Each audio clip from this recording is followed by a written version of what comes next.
Good morning and welcome to this week's edition of NCompass Live. I am your host, Krista Porter, here at the Nebraska Library Commission. NCompass Live is the Commission's weekly online event. We are a webinar, yes, covering anything of interest to libraries, a variety of library topics and activities on the show. The show is broadcast live every Wednesday morning from 10 to 11 a.m. Central Time. So be sure to keep that in mind when you're trying to watch the show when we are in your time zone. We do a but if you're not able to join us for the live show, that's okay as well. We do record the show every week, as we are doing this morning, and it is posted, the archive is posted to our website. If there are any presentations or slides or handouts included, we include those as well in our recording, and I'll show you where that is at the end of today's show so you can see where you can access all of our recordings. Both the live show and the recordings are free and open to anyone to watch, so please do share with any of your friends, neighbors, family, colleagues, anyone you think that might be interested in any of our topics. They're welcome to come to our website and register for upcoming episodes or to watch any of our archives. And I will give a warning, NCompass Live started in January 2009, so we do have some pretty old archives on there, some things that may be outdated, some information that is out of date, so just do keep that in mind. Everything does have the date of when it was originally broadcast, however, so you will know if something is maybe older, and if you're watching it, you might want to be aware of that. We do a mixture of things here on the show, book reviews, interviews, mini training sessions, demos of services and products. Our only real criteria is that it is something library related, something libraries are actually doing, something we think they might like to be doing, some new services or products we think they may be interested in. So you'll find quite a variety on the show. We do have some presentations, some shows that are Nebraska Library Commission staff do the presentations, so the things that we are actually promoting or doing here at the Library Commission Nebraska, but we also bring on guest speakers, and that's what we have this morning. Remotely with us is Megan Boggs. Good morning, Megan. Hello, Hi. good morning. Good morning. And she is from Seward Memorial Library, which is just west a bit from Lincoln, and she is on yeah, right down the road, pretty easy hop. And she's going to talk to us about Google Forms. I've used Google Forms a lot for various things here at the Library Commission. We actually do a mixture of things. We have some of our own forms that we do for signing up for things or collecting information, but we also use Google for other situations. And she's got a great presentation to tell you about how you can do this at your library. So I will just hand it over to you, Megan, to tell us all about Google. All right, thanks, Krista. So we have been using Google Forms at our library for a few years now. We don't use it exclusively, kind of like the Commission. We kind of use a mix of different types of forms, but Google Forms really has some advantages, and one of the things that I love, first of all, about Google Forms is that anyone can use it. It's free, so it's not gonna, take a chunk out of your budget to be able to use Google Forms. And Google is just so pervasive now. Most everyone already has a Google account, and so it's just a matter of putting that Google account to work for you. We like Google Forms for a variety of different types of ways to collect information. We've used Google Forms for quick little polls that we put out on our website, like who's your favorite children's book author, or who's your, what's your favorite nonfiction area, or just different things like that. We also have used it for different types of surveys that we've sent out, that we can either send those out via email, or we can post the link on social media or in our newsletter. We have been using it quite a bit for registrations for different types of programs. You can also use it for evaluations. So if you put on an event, you could make an evaluation type form in Google Forms and send that out afterwards. You could also use it for different types of applications, like maybe your volunteers, you have them apply to volunteer at your library and offer them some different types of jobs that they might be interested in. You could make a application form like that via Google Forms. So there's lots of uses and practical applications for libraries, and any type of library, and any library, big or small. So what I have, first of all, is I've put together a little Google site. That's another free thing that you can do with Google. Google. And so if you go to this site later, and I'm sure Krista can post the link for you later, it's sites.google.com/view/NCompass Live Forms. And you'll see this website that I've got on the screen here now. And it just has some of the basics about Google Forms, but then it has lots of different types of forms embedded into this site. So if you want to play around with it and see what your patrons would see, you can post forms embedded into sites like this location poll. Just a quick thing like, oh, well, where are you from? And I can type in here Seward and hit submit. And it says your response has been recorded. And if I want to see other responses, I can click on see previous responses. And oh, only one, just me. But if other people had responded, then we'd see more locations listed there. You can also have forms built into your website just via the use of a link. So like on this site here, I say, here's a link for a program registration. And then they can click on that link, and it will actually take you out to another page where the form is. So here's an example of an after-school program registration. Google Forms is kind of neat because you can upload your own custom photos into it. So we've got a little photo there that I put in the background of some kids playing chess at our library. And you can put in different types of questions. They can be short answer questions, they can be multiple choice, they can be long paragraphs. There's a wide variety of types of questions that you can ask in Google Forms, and you can make certain ones required or not. So you can see here that some of these, like their name and their email address, I have all required. And here's an example of where they can choose which programs they want to register for, just via little check boxes. And when they're done, you can also have it put in a little reCAPTCHA so that you're not going to get a lot of spam responses, hopefully. But that's another example of a type of form that can be used. Let me switch back over to the site here. Another cool thing that you can do with Google Forms is that you can make photos part of the form itself. So like here's a little embedded form about Golden Sewer winners. The Golden Sewer is an award that Nebraska has for children's book authors. So here people can take a little poll and actually see some photos to remind them about the book. So those are just a few examples of some forms. But what I really want to do today for the most part of the presentation is actually walk you through this process of how to use Google Forms and show you the behind the scenes, because it's really pretty simple. There's a lot that you can do with it, but it's not a hard process, and so it's something that could be really easy for any library to do. So the first thing that you would need to do is have a free Google account. And so I'm just going to start out here by opening up a new tab that takes me right to Google. And if you don't already have a free Google account, you can sign up at google.com, and then there's going to be a little sign in the upper right hand corner where you sign into your Google account, and I'm already signed into our library's Google account.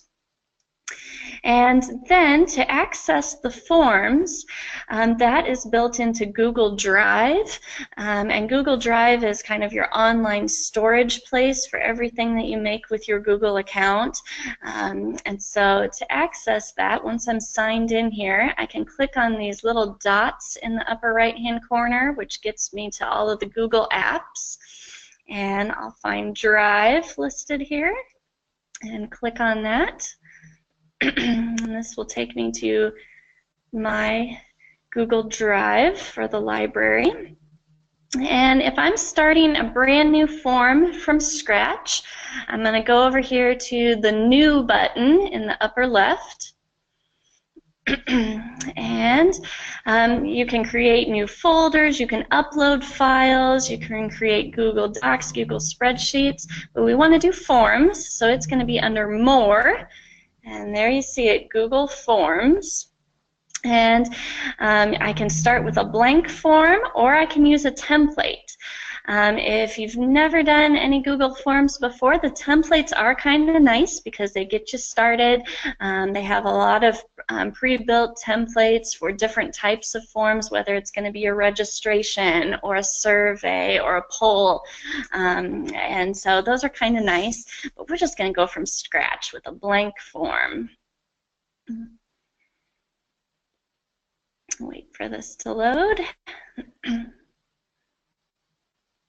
All right, so you get started with an untitled form, and let's just make this a form for maybe a program registration, maybe a story time. And so I'm going to start by naming this form something. So I'm going to call it Story Time Registration. And if you want to, you can also give it a little description. This might be a good place to put in, you know, some general information about story time at your library. You know, story time is for children ages 3 through 5 and meets weekly on Tuesdays at 10 o'clock a.m. or, you know, whatever you wanted to put in there about your library's program. All right. Once you have your title done, and if you want to put a description in, now it's time to start adding questions to actually make your form work. They start you off with one untitled question, so we'll get started with that. And for a registration like story time, well, you're going to want to ask the child's name. So we'll make that the first thing. And so I typed in child's name, and Google is so smart, like scarily smart. And so just by typing that in, it switched it from a multiple choice question to a short answer question. And I didn't even have to do that. It just did it automatically. They knew that it wasn't going to be the type of question where, you know, you get to choose, well, what's your child's name? Is it Mary, Sue, or Bob? You only have those choices. No, it's going to be pretty slick. I like that. I know, you don't even have to do anything. So they knew that that was the type of question. Now, if you really did not want it to be a short answer type of question, you can click over here, and this shows you all the other types of questions that you can ask. So it could be a paragraph, multiple choice, check boxes, maybe a drop-down menu with some choices. You can add a file upload option. So if you're doing some type of form where they need to send you something, a photo or something, there's a file upload option. And then there's some other fancier things like linear scales, multiple choice grids, checkbox grids. So there's lots of options in here. So we'll just stick with short answer. And then before I move on to adding another question, there are a few options here at the bottom. If I decide, ooh, I don't want this question, there is a little trash can. I can delete it. If I know I'm going to have a lot of questions that are similar to this, there's a duplicate button, so I can duplicate this exact question and then just tweak it a little bit. And here's where I can choose if I want this to be a required question or not. They have to answer it. They cannot submit the form without answering it. So I'm going to say, yes, this one should be required. Now let me go ahead and add a second question, and that's using this little toolbar that's just right to the right of the form itself. And to add another question, it's this plus sign. And when I click on it, now I've got another question ready to go. And so another thing that you might want to ask is maybe you need to know their phone number. So I'll put that in as an option. And let's say that we'll make this one required also. Now here's another little cool thing that Google Forms can do. The three little dots that are located here next to the required, if I click on that, well, I could add a description to this particular question. If I feel it's a question that needs more explanation, I can do that. But what I want to show you is the response validation. So if I click on that, I don't want them to put in something like, I don't have a phone number or something. I want it to actually be a number. And so I can choose that what they put in there has to be a number. So that's a type of response validation. So it won't accept it if they put in something that's not a number. Other types of response validations, well, you know, you can also choose numbers that are greater than a certain number or equal to a certain number. They also have different types of text validations. So maybe if you were asking for an email, it has to contain the @ sign, so you know that it's an email, or you know, there's just any types of things like that. If you want to make sure you're going to get the right type of answer, then you can add in these response validations, and it will only accept answers that meet the criteria. I'm not actually going to do that though, so I'll just click the little X here and get rid of the response validation. All right, let me add in one more question. And we'll just make this a multiple choice question. It's not going to really have anything to do with story time. It's going to be, let's see here, what is your child's favorite color? Maybe they get a name tag that is the favorite color. But I am going to make this one a multiple choice. And they have options of blue, they have options of purple, they have an option of pink, and an option of yellow. And so that's how a multiple choice question would work. You just keep adding options. It's unlimited. I can just keep clicking on add option and type something in, and add option and type something in. And you can also give the option of an other, where they get to type in their own response. That's often used in forms. So if you want to get rid of any of these, there's little X's off to the side, and you can erase any of the options that you put in there. So the multiple choice questions are really simple with Google Forms as well. And one other thing that you'll notice is next to each one of these responses, blue, purple, pink, yellow, I have a little option over to the side next to the X of adding an image. And when I click on that, I can add images to this. If you want to put a little dab of pink, a little dab of yellow, so they can visually see those colors. Maybe you've got a photo of those colors on your computer. You can upload images. You can also do a search, and maybe I want to search for yellow circle. And let's see if I find it. There we go. There's a yellow circle. I'm going to select that. Oh, I think I put it on the pink though. Whoops. Oh, Darn, I don't that'll know my colors very well. That'll really confuse them. I'll just change these. There we go. That one's pink, that one's yellow. you can easily fix your mistakes. No problem. Yeah, and so the option of adding images to your form is really simple as well. Another thing that is really simple is just being able to change the order up. And so if I wanted to make yellow be the first choice in my multiple choice, these little dots that appear just to the left of the circle, I can click and drag on those dots and reorder my list to make it whatever I want it to be. So that's kind of nice as well. All right, now let me show you a few of the things that are in this floating toolbar over here on the right, in addition to adding new questions. You can also add more titles and descriptions. So maybe you have one group of questions and then you want to add another title and a description to kind of separate it out into a second group of questions. You can do that, and that just is those two T's there.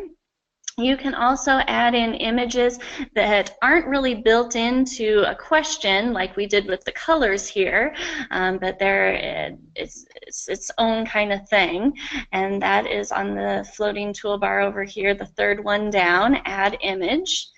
And it takes you to the same place that we did before. You can upload images, you can search for images, you can access images that are already in your Google Drive. So lots of options for inserting images. Same thing with videos. That's the fourth one down from the top. You can add in videos. So maybe you're doing some kind of a form where part of it is they have to watch a little video and then answer some questions about it. So you could have the video right there built into the form, and it's not a separate thing that they have to do ahead of time at a different website. So I really like that feature. And then the last part of this floating toolbar is adding another section. And it's also kind of, I call it also adding another page of the form, because when you finish the first section, then you have to click Next, and it will take you to the second page to a new section of the form. And I like this feature a lot because it can do some neat things. So let me show you. I'm going to click on Add Section, and here I have a new untitled section. I'm going to call it Story Time Continued, and I'll just add another question to it real quick. We're going to say, what age is your child? We'll make it 3, 4, or 5. Okay, and then I'm going to add a third section, section 3.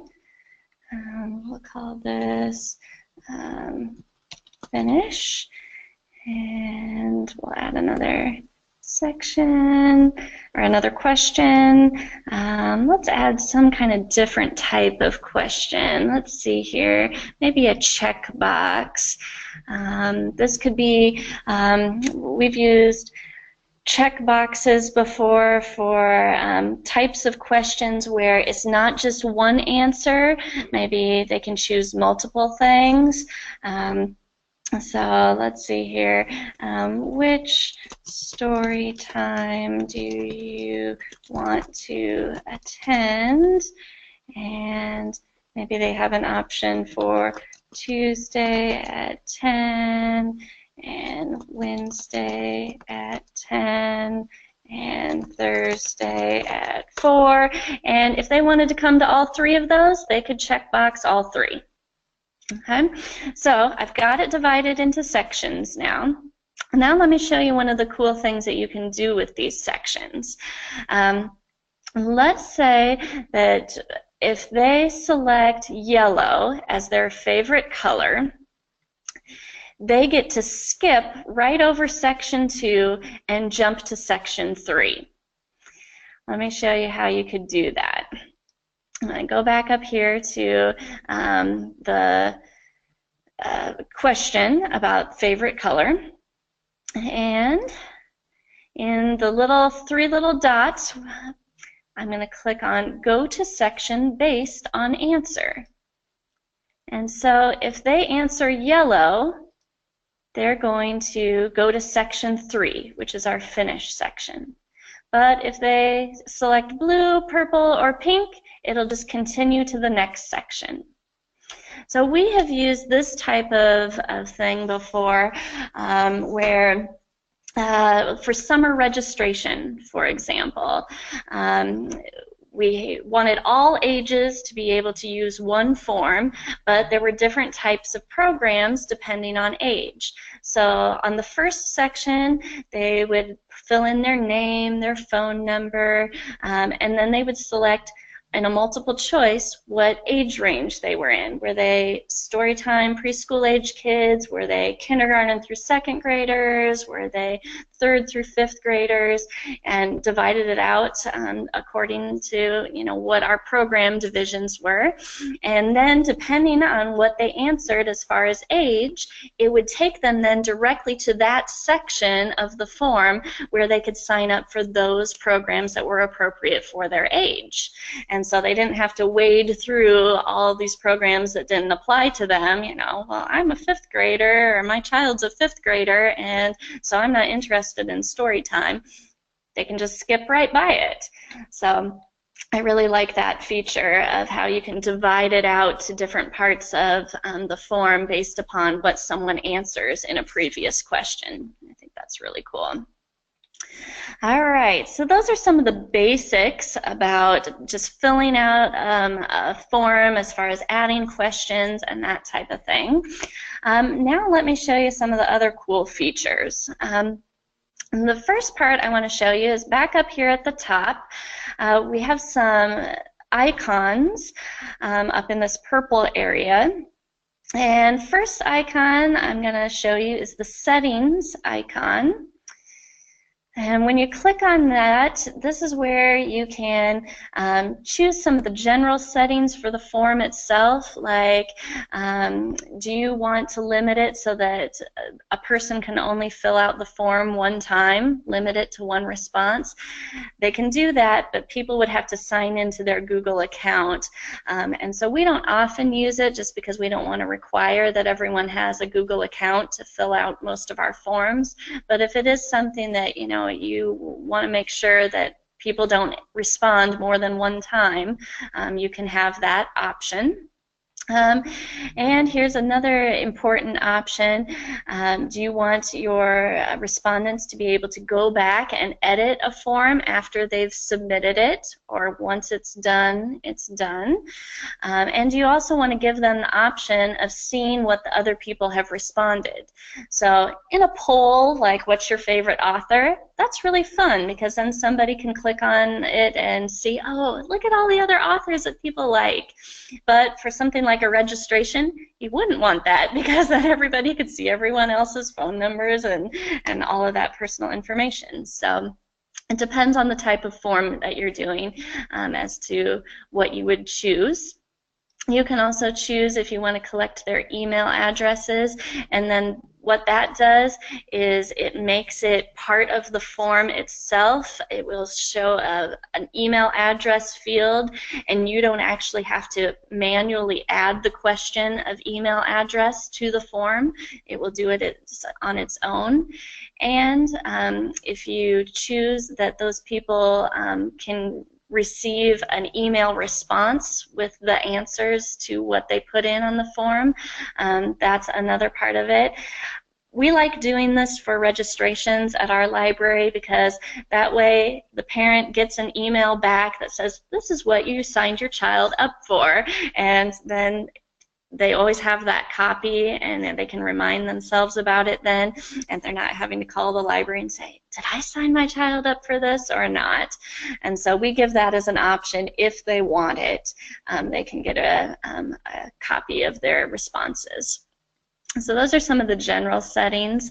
There's also some presentation kinds of settings, like if it's a long survey, do you want to show a progress bar so people know, oh man, I'm only halfway through the survey, or oh, I'm almost done. Do you want to give the option of the questions being shuffled? Usually I kind of like the order that I put them in, but they do have that shuffle option. And then do you want to have a link that shows up after they hit submit and turn in the form to go back and submit the response? And for things like registrations, we do like to do that because a lot of times a family has more than one child, so then the link is right there so they can go back and fill it in for their second child. And then there are also the option of using a form for quizzes or kind of tests. We don't use this one very often in our library. We're a public library, but maybe some other libraries might have more use for this. It is kind of a really cool feature because if you do choose to make your form into a quiz, you can go through every question that you enter into your form and assign point values to it.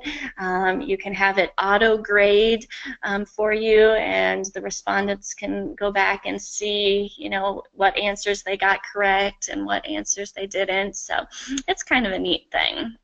So that is the settings, and it's got a lot of useful features in there. I'm not going to make that a quiz. All right, the next one over, the one that looks like a little eyeball, this is the preview button, and this is where you can actually see what your form looks like to the people who will actually be using your form. And so it takes away all those behind-the-scenes toolbars and stuff like that and shows what it would actually be like. So here is what the form would look like to someone. Storytime registration, they fill that stuff out. Here's the favorite colors. It would have been nice if I would have added circles that were blue, purple, and pink. That would have been really nice. And then because we added those sections, that's why it's giving me the next there. And to be able to go on to the next section, I would have to make sure that any of these required fields are actually filled out. If they're not filled out and I try to hit next, it'll say, hey, wait a minute, this is a required question. You better go back up there and fill those out. But the preview is nice, so you can actually kind of test it out. It's not going to record the responses. It's just going to allow you to test it out in a preview mode. So let me close that back down. All right, then the next one, moving to the left again, is the one that looks like an artist's palette. And this is how you can customize your form according to colors. So maybe if your library is branded with a certain color scheme, you can switch your form colors over to that.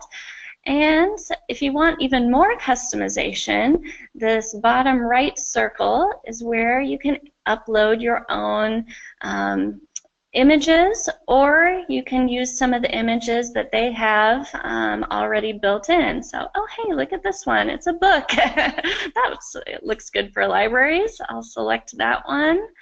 Then the upload photos is in the bottom left here if you wanted to upload your own image to use on your form. And then I'll hit select. And it just takes a little while to load, but there it is. It put that book image up at the top. And so now my form looks kind of extra customized. Then the last one over to the left of the paint palette is add-ons. I'm going to talk about add-ons in a little bit, but I'm going to skip it for now. The next thing that you need to know, if you have your form all customized, you've got your questions in there, you've set your color scheme, you've set how your settings are, you go through it and you kind of look it over again, like, oh, I have this weird untitled thing in here. I better delete that. Click on it, get rid of it. So you can go through and do your final tweaks. The last part that you need to do before you send this out is figure out how you want to collect the responses that you get for your form. So at the top of the form here, it's divided into questions and responses. We're in the questions mode right now. If I click on responses, it says, well, you haven't gotten any yet. But first of all, this is where you can turn on and turn off whether you're accepting responses or not. So I can say, nope, I'm not accepting responses.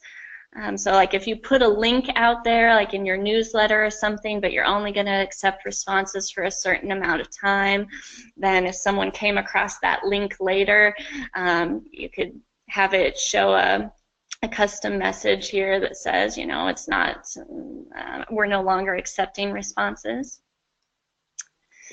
But these three little lines, once again, will give you more options here.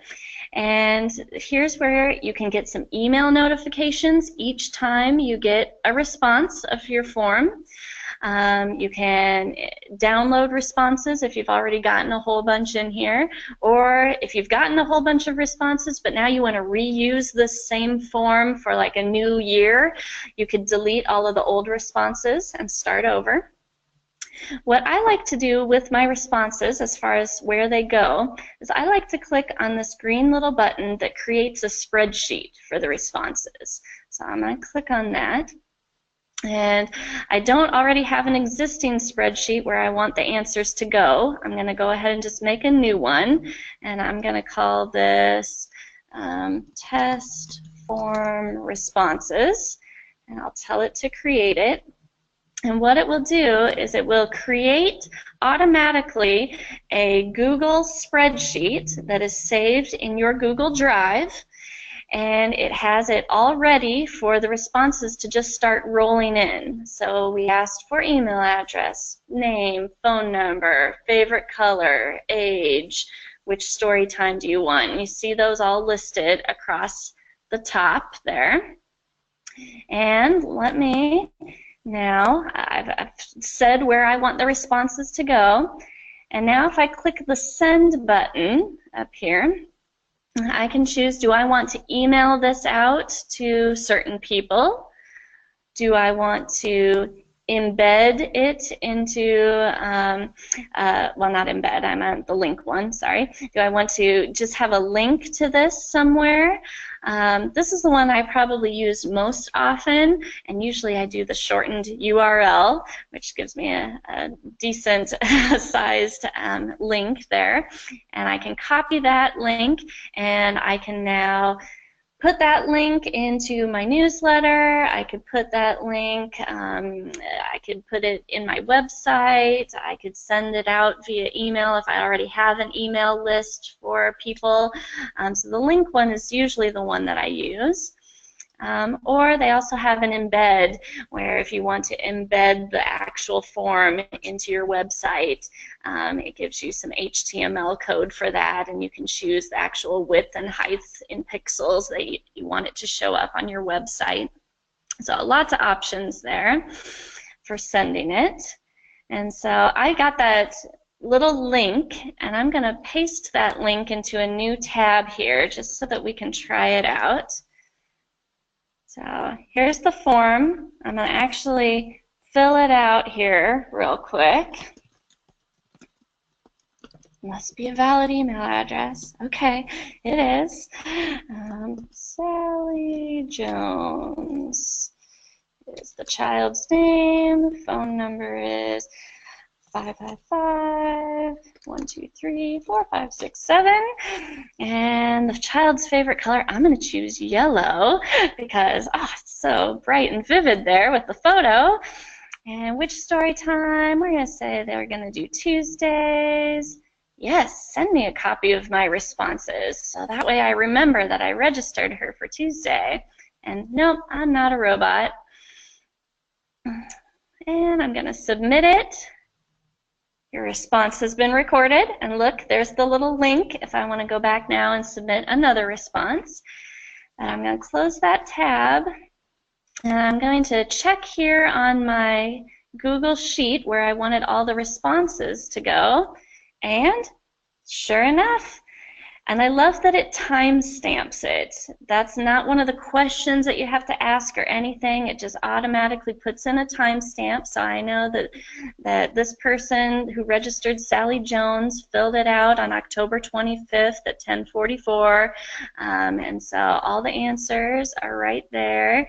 And I don't know the age of this child, because remember when we set up the form, we said that if they answered yellow, it would skip over that section of the survey and go right to the other part.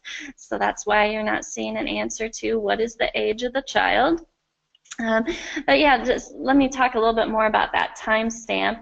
If you've ever done some kind of a survey, or maybe you're only accepting registrations until noon on a certain day, this way you can see if somebody didn't quite get there at noon, to be able to turn off the surveys so that you're not accepting any more responses.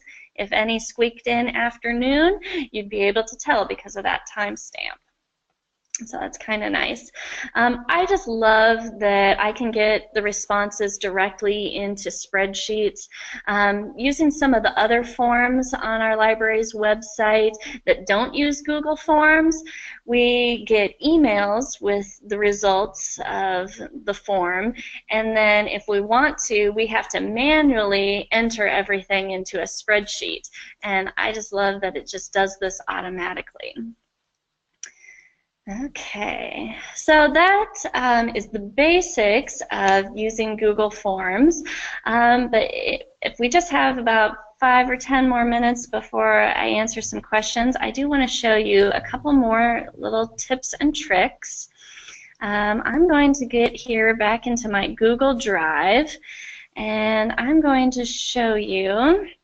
Oh, well, here, let me show you this one real quick. So here's an example of a form that we used for summer program registration, and you can see that we actually made like a custom image that I uploaded for the top of the form. It had our library's logo, and then the summer logo for the theme was just built right in, and so that helped people to know that it was actually, you know, the right thing that they were at. And here, just a quick example, you can see that questions shows just like we were on our test form, but then responses, you can see 264. So if I click on responses here, there were actually 264 responses to this poll, and I can get kind of a general survey of all those answers. But if I wanted to actually see everything, I would go to the spreadsheet and view it in the spreadsheet. Let me go back now. I do want to show you those add-ons, because that's something that's really kind of cool. I was hoping that I still had another thing in here. Hang with me. Okay, well, let's go through this one real quick.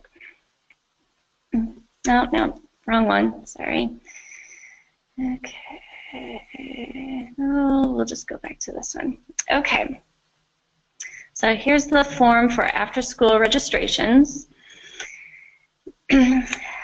Let's say for your programs, your after-school registrations here, that you've got some options. They can register for Lego Club, Story Club, Chess Club, Maker Club, or Pokemon Club.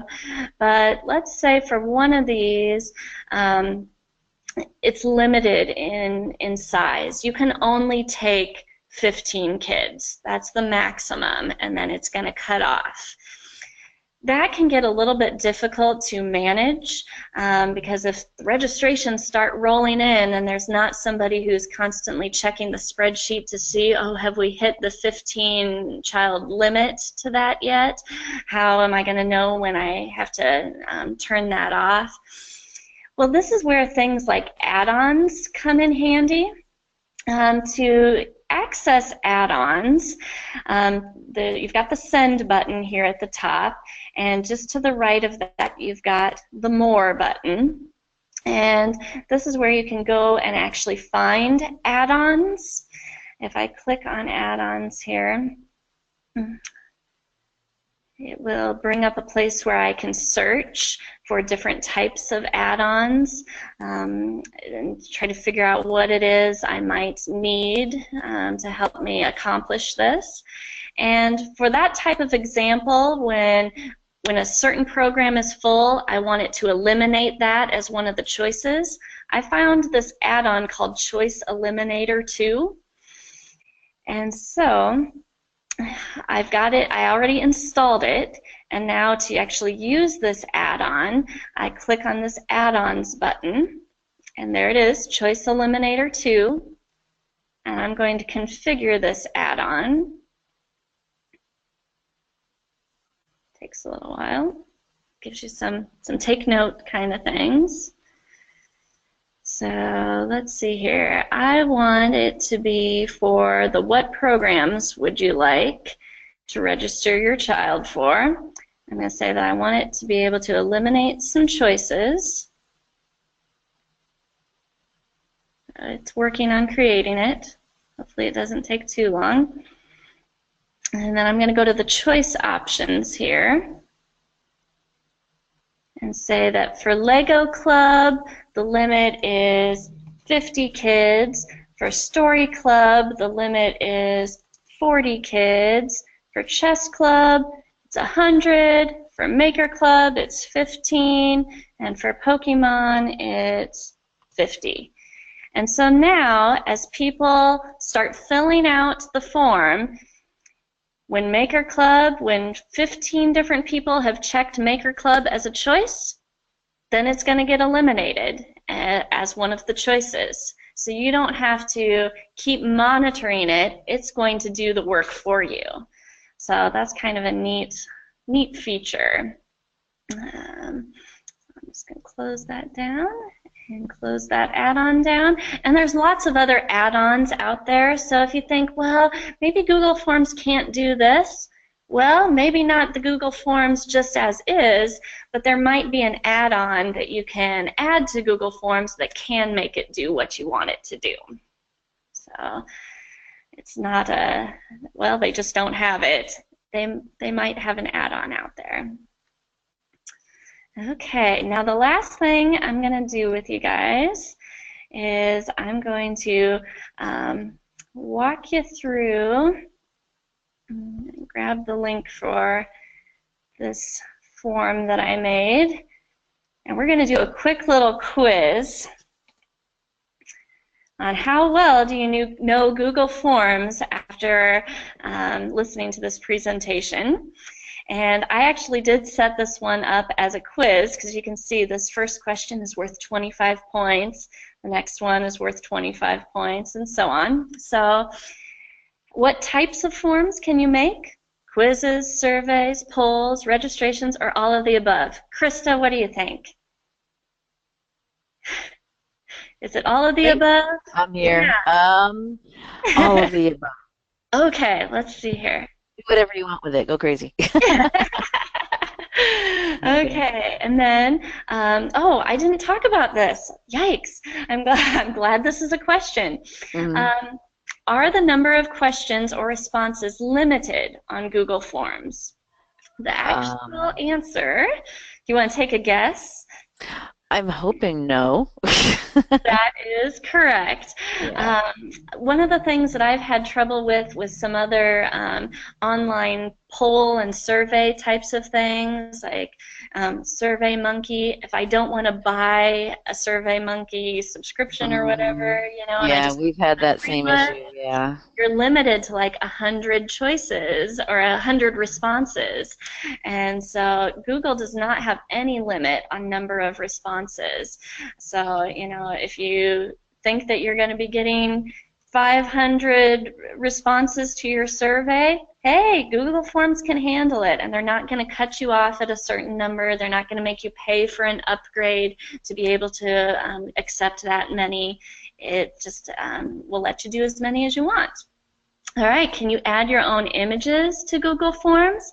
Here's an example of a drop-down, and we saw that, yes, we can. Mm-hmm. And then when we were looking at those icons, which is the icon to preview your form? Is it the paint palette, the eyeball, or the gear? I go for the eyeball. Right. All right, now we're going to submit it, and now it's going to grade us. Let's view our score.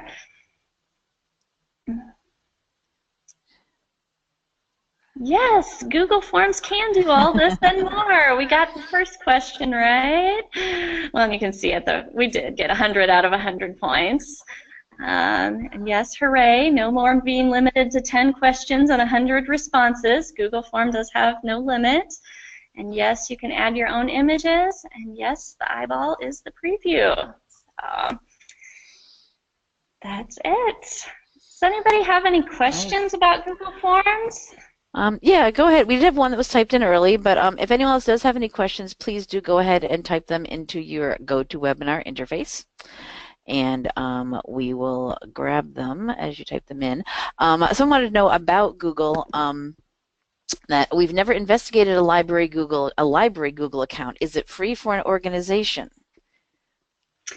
The Google account, basically how it works is when you sign up for a Google account, you enter in an email address.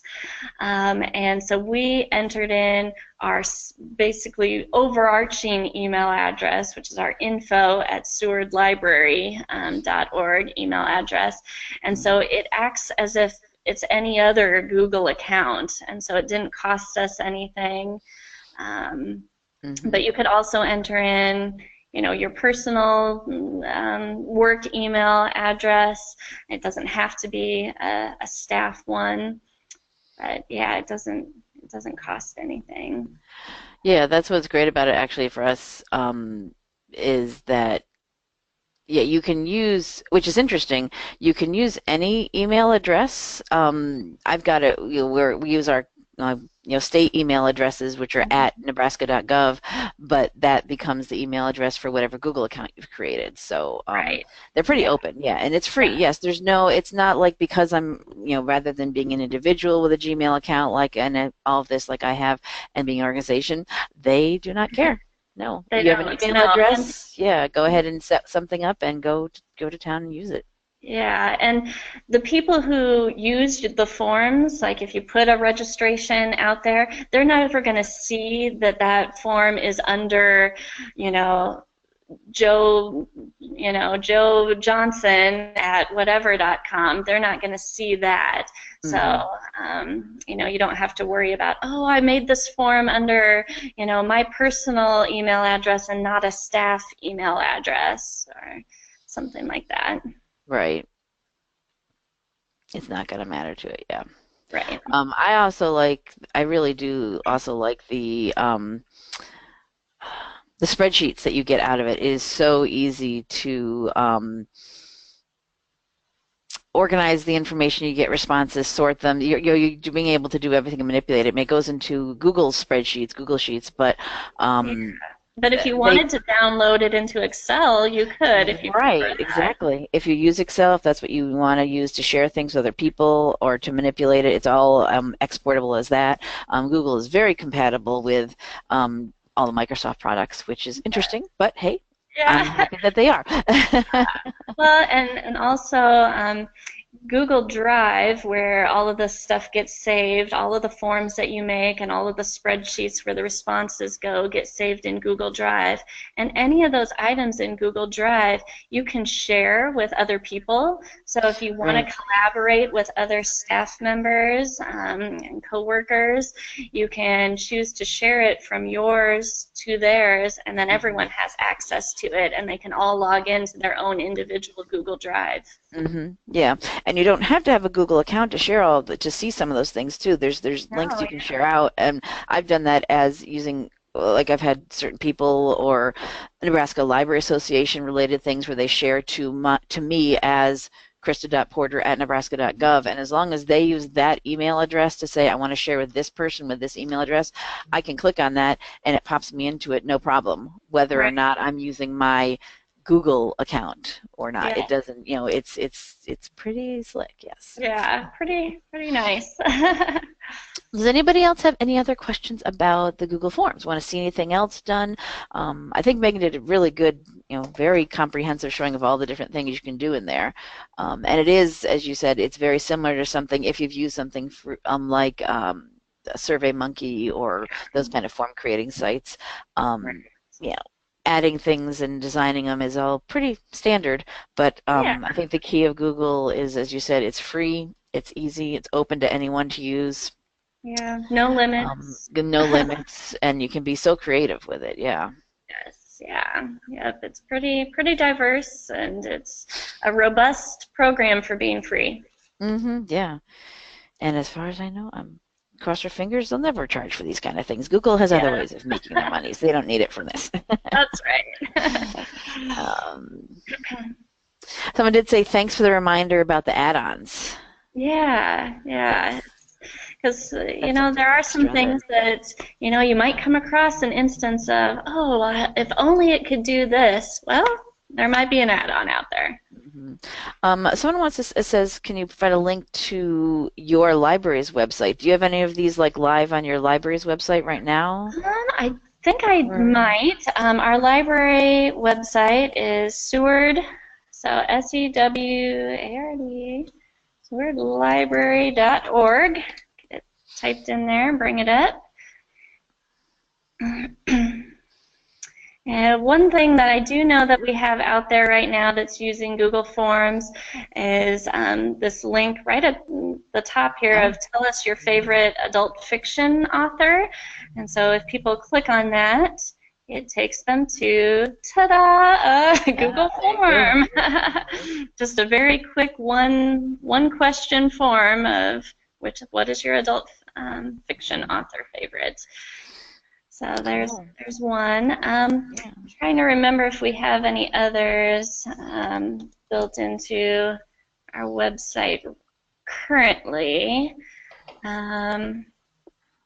We do also incorporate other types of forms, like if someone signs up for a story time right now, it's just a built-in form on our website. We're not using a Google form for this. We'll probably transfer over eventually, but right now we're just using a built-in one. But for summer, we did use Google Forms for all of our summer registrations. Yeah, I can imagine that's pretty, yeah. Yeah, it was so nice to just have it all flow into the spreadsheet automatically and not have to manually input 200, 300 kids.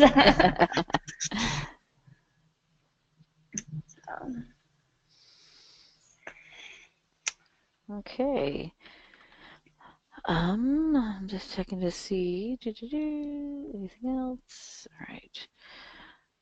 All right. We're just a little after 11 o'clock, which is perfect because we started a little after 10. In case, does anybody have any last-minute desperate questions you want to ask of Megan before we do wrap up this morning? Get it typed into your GoToWebinar question section. If not, you can contact her at the Seward Memorial Library, of course. Doesn't look like anything is coming in. Let's wait one. Some people might have taken time to type. No. All right. Well, that's fine. I think we'll wrap it up officially then for today. Thank you so much, Megan. I'm glad we got to get you on the show to share this with everyone. As I said, we've been using them here, just like you. Sometimes we use our own. Sometimes we use Google Forms for things, and it's really easy and quick to use, and we like it a lot. And I hope a lot more people get put things, just easy things like that, like to get interacting with your community. What's your favorite author? Who what should be our next book club pick? Yeah. Well, thank you so much. What are you reading today? That kind of things. All right. So I'm going to pull back presenter control to my screen here. Whoops. Did I do it? Yes, I did. There we go. Get that out of the way. All right. So that will wrap it up for this morning's show. Thank you very much, Megan. You're welcome. Thanks for having me. Of course. And thank you everyone for attending. The show has been recorded, and I'll pop over here onto our NCompass Live website, and will be posted sometime in the next few days. I'll send an email out to everyone who did attend this morning and who pre-registered. This is our main site with all of our upcoming shows, but right beneath them is a link to our archives, where you can see our previous ones. Our previous session was ALA Book Club Central, but this is where we will have the same kind of thing, the link to recording. I'll put in a link also. I did open it up here as you were showing us, the link to those, the Google Forms page that you had set up for today. So if people want to go on there and take a look at things, I'll include that as well. As you see, I was answering the questions here. Did I? Oh, I did submit it. Okay. Did I answer them all correctly? I think I did. What? Oh, I clicked it wrong. I know I said, oh, all of the above. So something got selected wrong on that one. But so I'll have that included as well when I do send out the recording to you, so you have access to all of that here in our archives. So that will wrap up for today's show. I hope you join us for next week when our topic is Letters About Literature. This is a program, Read, Be Inspired, Write Back. This is a program the Library of Congress has been doing for quite a few years, I'm not exactly how long, where young people, grades 4 through 12, can write to an actual author, living or dead, and tell them why they like them, how they affected their lives, what they read by them, and if they, and then get them submitted here. So we're going to have a presentation all about that.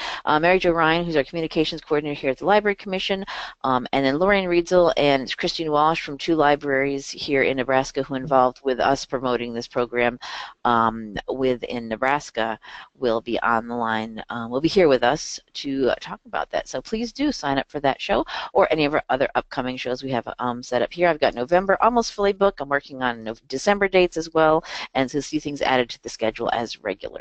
On a regular schedule basis. Also, NCompass Live is on Facebook. I've got our Facebook page located over here. If you click on the Facebook link from our main page, I post here updates to shows when they're starting. Here's a reminder today to log in for today's show.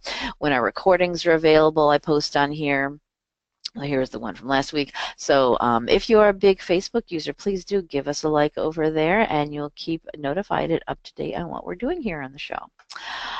Other than that, that wraps it up for this morning. Thank you very much, everyone, for attending, and we will see you next time on NCompass Live. Bye-bye.